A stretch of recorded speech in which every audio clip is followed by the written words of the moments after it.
All right, let's switch gears a little bit. We've got the John Ball Zoo on live today with us today, talking about the Grand Rapids Lantern Festival as it returns to John Ball Zoo. Let's get right to Darcy with John Ball Zoo. Darcy Mitchell is the events and promotions manager for the zoo there. Good morning, Darcy. How are you doing today?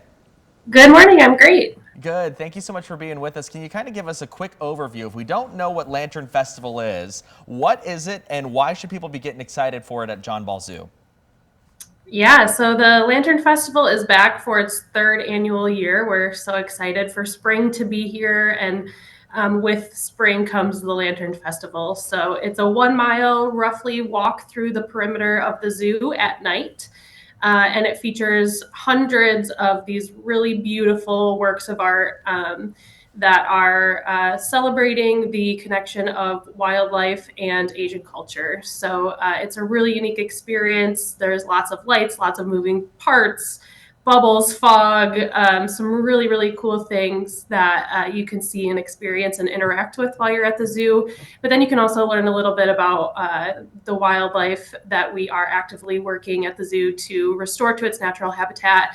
And then we can celebrate Asian culture as well and learn about the connections between those two. Yeah, we're looking at some video right now, and it looks so spectacular. Just the intricacies of some of the lanterns that you guys have available are so cool. Yeah, what an incredible event. I know even just from the past 2 years, I've heard of so many people getting really excited to go again this year. What's different about this year's festival from what we've already seen the past 2 years? Yeah, the best part about partnering with Tianyu, who is our Lantern Festival partner, is that they bring new things every single year. So if you came in 2023, if you came in 2024, this year will feature all brand new lanterns and new experiences, and they're constantly working to create brand new experiences for people that are interactive. So you'll see new lanterns that you've never seen at the site before. And maybe if you've been to another lantern festival in another city, it's going to be even different because they're always coming up with new creative things. Darcy, I'm interested. I know you were mentioning how the festival blends a mix of wildlife and Asian culture here at the zoo. So how do you guys go about choosing some of the different themes for the displays that you guys have out there? Yeah, everything we like to have round back to our mission at the zoo, and Tianyu has a similar mission to ours, which is why they're such a great partner. And they really care about wildlife and educating people on what they can do in their own backyard to conserve wildlife in wild places. This year, really exciting. We actually had a custom lantern built for us that features the Powashik skipperling, which is a rare butterfly that the zoo works on site in our hoop houses here in West Michigan to raise those butterflies and return them to their natural habitat. And we are actually now actively repopulating that once critically endangered animal back to the wild. And featuring that in lantern form just kind of hypes up the level of excitement around that program and really gets people excited.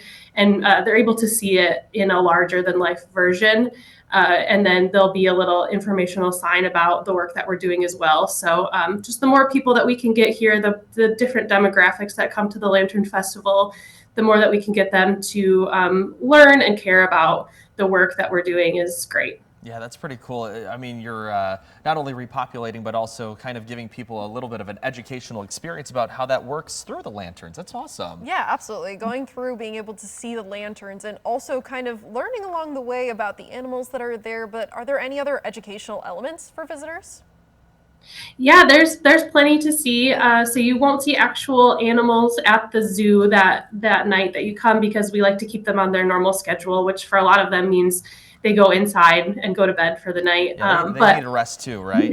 Yeah, absolutely. But you will see lots of animal counterparts there, and then with every lantern, there's an informational sign that goes along with it that teaches people about what that animal is. If there's any history behind it, a lot of it connects to Chinese culture. So this year we have a lot of mythical creatures that are from Chinese stories. And then we like to connect that to animals that we see in real life too. So educational experiences all around. You can take as much time as you want to go through every single lantern and read every single sign. And hopefully you walk away after the festival learning something new. Yeah. So what would be the best way for guests to enjoy the festival? Is there like a particular route they should take if they're coming out there, or are there certain little lanterns that they should absolutely see while they're there, or what would you recommend? Yeah, so the good news is it's a one-way trail through the zoo, so everybody will be going the same way, and everybody will be hitting all of the lanterns that there are to see. So we space out tickets into time ticketing to try to break people up so it's not just one big crowd as you're walking through. So once you get your time ticket and you get into the zoo, you have all the time in the world to take your time. There's no set time for how long you can spend in the zoo. And then as you walk through the route, we'll kind of have barricades and signs that lead you to the direction that you need to go. And then there are little cut-ins here and there that you can choose to pop in and out of. We have a playground where we have light-up swings and seesaws and really fun interactive games. That's kind of off the beaten path, so definitely check that out and head in there if you're on that route up in the forest realm. And then we have some entertainment coming as well that you can choose to get off the path a little bit and sit down and take a break and watch the show. We have 3 shows a night that is performed by our Tianyu acrobats.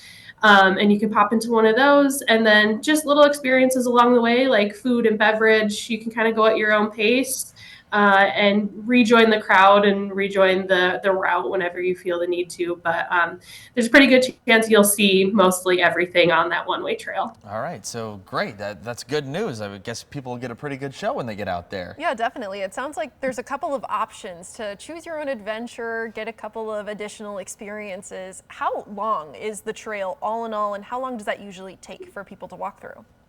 Yeah, so it's about a mile. It goes around the perimeter of the zoo, the very outside part. So you see pretty much the entire land of the zoo. It takes about an hour to just walk that trail, but if you're stopping to enjoy some shows, grab a drink, grab some food, average stay time is about an hour and a half to 2 hours if you want to absolutely see and do everything. So be prepared to get your steps in too. If you're a walker like Yes. I am, I would say Yeah. get your walking shoes on and get ready to get out there. All right, so let's talk about tickets because that went on sale recently. How's the response been so far, and where can people get more info and tickets? Yeah, it's been great. We opened sales early to John Ball Zoo members. They had about a week to get in and get their time and their date. And then we just opened to the general public on March 8th. So tickets are available for everybody now.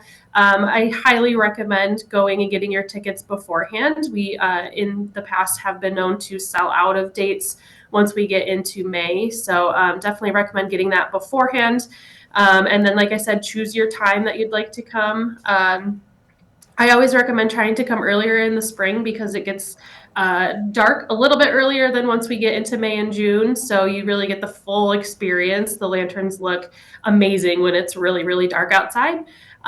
So come bundle up if it's still a little bit chilly in the spring, but it's a great experience. And once you get your time ticket online, just show up a couple minutes beforehand, and then our guest services team will take care of you from there. But highly recommend going to jbzoo.org and getting those tickets for whatever date you prefer now. All right, yeah, and so the event runs at the beginning of April, right? What are the details there? And again, you mentioned that you should probably buy your tickets ahead of time, but can people still walk up to the gate and see if there are tickets there?